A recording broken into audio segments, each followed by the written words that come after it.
Hey everyone, welcome to the memory reel from forgotten moments to iconic eras. This is your front row seat to the stories, styles and sounds that shaped a generation. Today I'm taking you on a journey back in time to discover the fascinating history of Mount Clemens, Michigan. Ever heard of the mineral baths that put this small city on the map? Let me tell you how it all started. In the 1870s, folks were trying to develop salt wells here, but instead, they stumbled upon mineral-rich waters. This unexpected find led to the birth of a booming health spa industry. Imagine this, by the late 19th century, Mount Clemens was famous worldwide for its therapeutic mineral baths. People came from far and wide, including celebrities like Clark Gable, Mae West and Babe Ruth, all seeking the healing powers of these baths.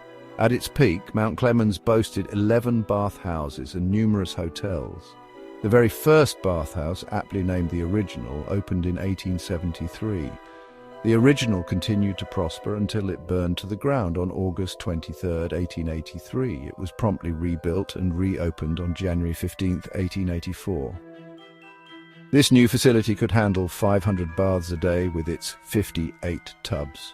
Up to July 1, 1893, 750,000 had been given. Fast forward to today, and the only remaining bathhouse from that golden era is St. Joseph's Sanitarium and Bathhouse, now known as Select Specialty Hospital.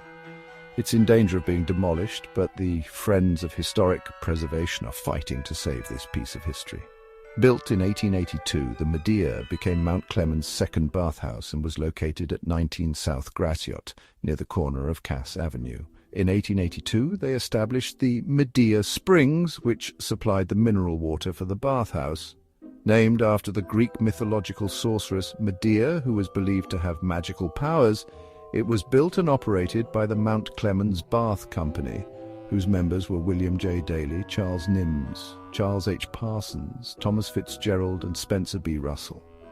Unfortunately, with the decline of the bath industry, the Medea fell upon hard times, was poorly maintained, neglected, vandalized, and demolished in 1991. It was especially noteworthy for the long array of beautiful arches that covered a walkway along South Gratiot.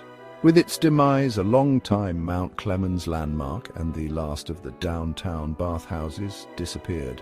Located at 118 North Gratiot on the southeast corner of Clinton Street, the Fountain became the third bathhouse in Mount Clemens. It was constructed in 1886 by R.O. Meldrum. R.O. Meldrum was another person whose ailments had been cured by the baths, so he decided to benefit humanity and to establish his sons Charles H. and E.D. in business. The Fountain Bathhouse was said to be one of the most complete and cheerful in the city, capable of bathing 500 patrons daily. The Fountain Bathhouse operated until 1938, when it closed and the building was demolished. An AANDP grocery store was built there in 1939. Located at 61 East Street, now North River Road, the park became the fourth bathhouse in Mount Clemens. Overlooking the Clinton River, the park in its day was one of the most important and lavish of all bathhouses in the city, and one of the finest in the state with a national reputation. In 1887, Margrethe Kiefer from Buffalo, New York, brought her ailing daughter to Mount Clemens with the hope that a course of mineral baths might bring a cure. They stayed at the Central Park Hotel at 61 East Street. The daughter passed away, but Mrs. Kiefer, a sharp businesswoman, chose to stay and invest in the hotel. It was considered one of the finest bathing institutions in the country, with marble floors, partitions, wainscoting, private cooling rooms, and every latest improvement.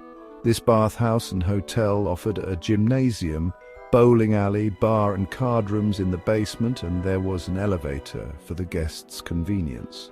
A grand 18-foot wide hallway led from the hotel to the bathhouse, where by 1928 nearly 500,000 mineral baths had been given. The park became the social center of Mount Clemens and was the scene of many fabulous parties and balls. Known for its luxurious accommodations, the park hosted many affluent and famous personalities, including Henry Ford, George M. Cohan, Mae West, Booth Tarkington, William Randolph Hearst, Helena Rubinstein, Jerome Kern, William Jennings Bryan, Alice Roosevelt and Fannie Hurst. Benjamin MacArthur passed away in 1899 and his wife Julia Kiefer MacArthur assumed his interest in the hotel. John Kiefer passed away in 1900 and the Bathhouse partnership passed to his son George H. Kiefer. When Margaretha Kiefer died in 1911, she left her interest in the Park Hotel to her daughter Julia. The Arethusa Bathhouse, located at 30 S. Gratiot Avenue, was built in 1911. It was the last operating bathhouse in Mount Clemens and was completely destroyed by an arson fire on May 25, 1976. Business declined slowly after the Depression of 1929. By 1937, the hotel was listed as vacant. Considered hazardous because of neglect and vandalism, the hotel was demolished in 1940. A USO recreation center was built there and was converted into the Mount Clemens Civic Center after World War II. The Olympia Salon and Spa is bringing back the tradition, offering mineral baths once again. So, while Mount Clemens has evolved over the years, its rich history continues to leave a lasting legacy. With several historic businesses that are nostalgic to residents like Swan Drugstore, Stahl's Market, a local favorite, and the Coney Island right in the heart of downtown. The VFW Hall Banquet Center is your premier banquet venue for all your celebrations and events. Mount Clemens Drive-In Theater, the Voodoo Lounge, a small quant nightclub co-owned by Michigan native Kid Rock, Kmart, a nostalgic favorite to all Michiganders. Preece Department Store was founded in 1896 as the John Preece Mercantile Company and operated in the same location until it closed on September 27, 1982. The building was razed to make way for the Cherry Street Mall development in July 1986. The Hayloft Leica stand that has hosted several local acts and provided entertainment for the locals. Cherry Street Mall, an outside strip mall full of shop as well as Farmer Jack, Perry Drug Store, the Sorrento's Pizza, the former Christian Clemens Elementary School off of Joy Boulevard, Miller Brothers Creamery, a staple of the neighborhood loved by all who live there. Macomb Mall was the mall of choice for the urban residents, while Lakeside Mall, that was favorited by the likes of Oprah and The Rock, was the area's largest and nicest mall located in Sterling Heights, about 10 minutes away from St. Clemens. Mount Clemens is a city in the U.S. state of Michigan. The population was 15,697 at the 2020 census. It is the seat of government of Macomb County and part of the Detroit metropolitan area. Christian Clemens, the founder of Mount Clemens, first visited the region in 1796 during a surveying quest. When Christian Clemens made his first trip to the region, it was known as Big Springs or High Banks along the river, and later as Huron. The region intrigued Christian Clemens, who decided to acquire a piece of land in the region in 1801. After Clemens acquired the piece of land, he built a log house on the same spot where the CBE Group headquarters is presently. In 1818, Christian Clemens established lots and streets with names and plotted a village that he called Mount Clemens. On the 15th of January, 1818, Lewis Cass, the governor of Michigan Territory, signed a proclamation that established the county of Macomb, named after 1812 war hero General Alexander Macomb. It received a post office in 1821 with John Stockton as the first postmaster. 3 months after the establishment of the county of Macomb, Governor Cass designated Mount Clemens the county seat, and Christian Clemens was appointed as the county court's judge. On the 26th of January, 1837, the day that Michigan was incorporated as the 26th state and admitted to the Union, Mount Clemens became a village. The region's population was growing every year, and by the year 1879, the population of Mount Clemens had increased to more than 3,000 people. After the population surpassed 3,000, the residents of Mount Clemens voted for the region to be incorporated as a city. Clemens and his friend John Brooks built a distillery which attracted workers and customers, helping to settle the area. Christian Clemens is buried at Clemens Park, located just north of downtown. Indian mounds were in the vicinity, more specifically just north of the Clinton River near the present location of Selfridge Air National Guard Base. Glassmaking and cooperage were some of the region's economic activities. After the founding of Mount Clemens, the region quickly established a reputation for itself as one of the best pottery makers in the United States. Throughout the better part of the 20th century, Mount Clemens was one of the biggest producers of greenhouse roses in the florist scene. The Mount Clemens Pottery Company was a significant employer in Mount Clemens, Michigan from 1914 to 1987. It produced pottery, particularly dinnerware, for many years and was known for its Mildred pattern.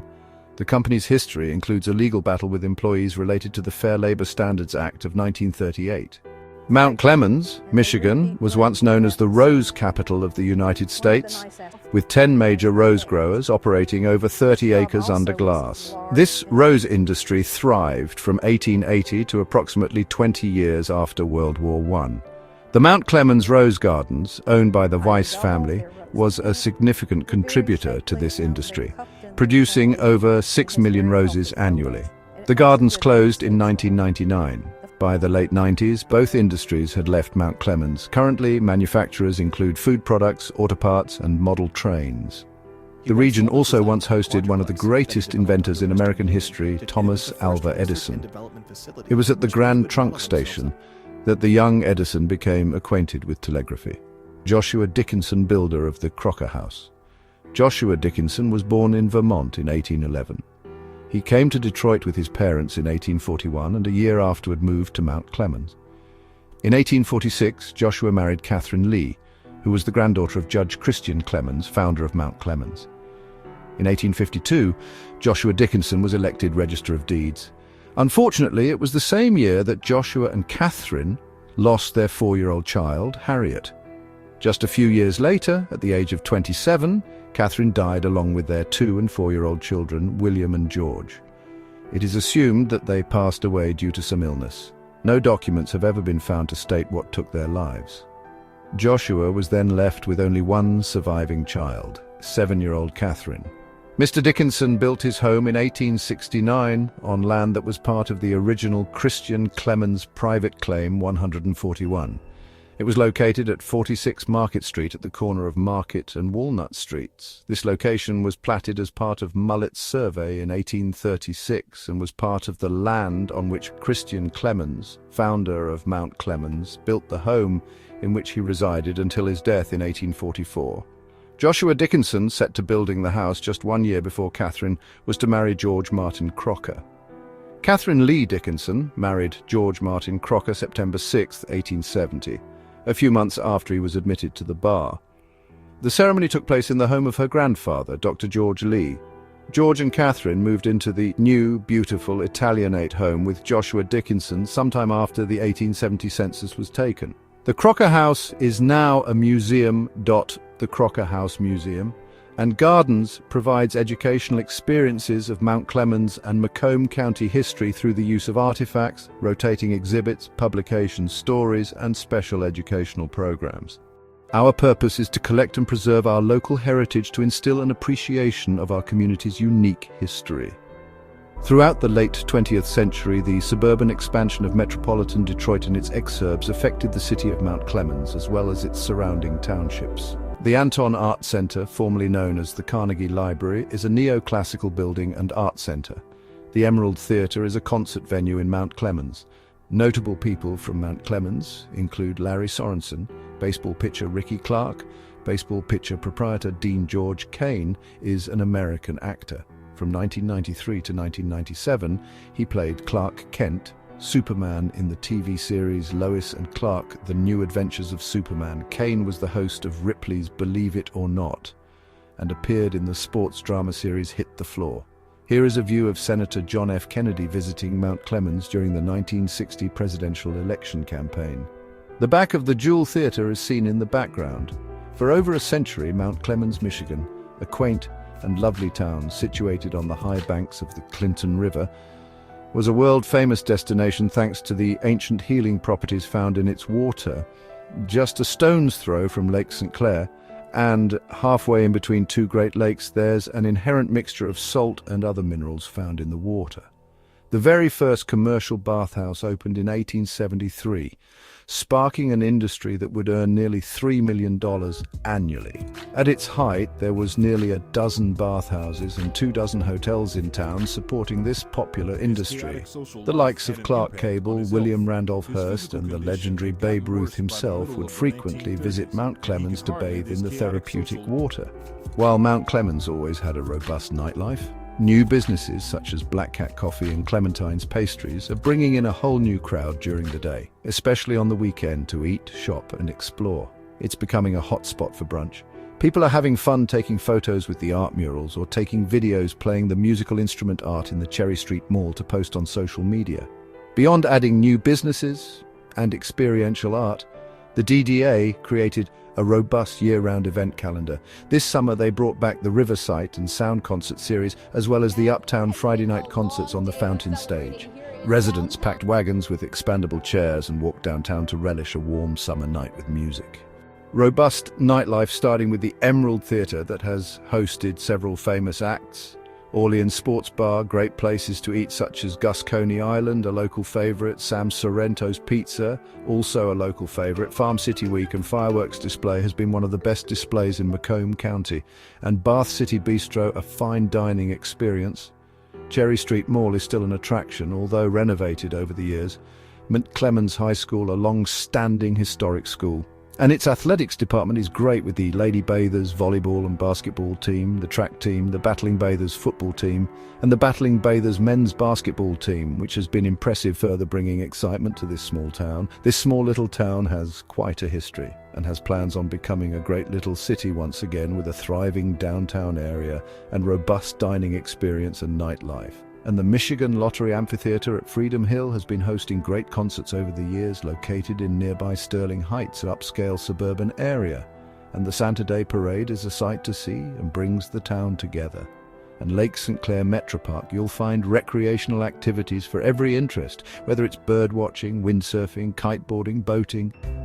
The city's neighborhoods are well preserved 19th and early 20th century houses, Victorian mansions, craftsman bungalows, Tudor revival and charming early 1900s homes. Today, the city of Mount Clemens is still reminiscent of the mineral bath era, with its picturesque houses and beautiful old homes. The Mount Clemens Downtown Revitalization Project, DRP, is a partially city-funded, partially grant-funded major construction project on and around Macomb Place from spring to fall 2025. The project's scope encompasses a complete renovation of Macomb Place between North Walnut and Pine Street, all of Cherry Street Mall from the Roscott parking lot to Market Street, and a full reconstruction of the New Street parking lot. The intent is to make the downtown area more accessible, traversable, and pleasant to spend time in, increasing foot traffic and driving economic development. This includes landscaping, repaving roads, and sewer adjustments. If you enjoyed this trip down memory lane, don't forget to like and subscribe to this channel for more content like this, as well as other content you may be interested in.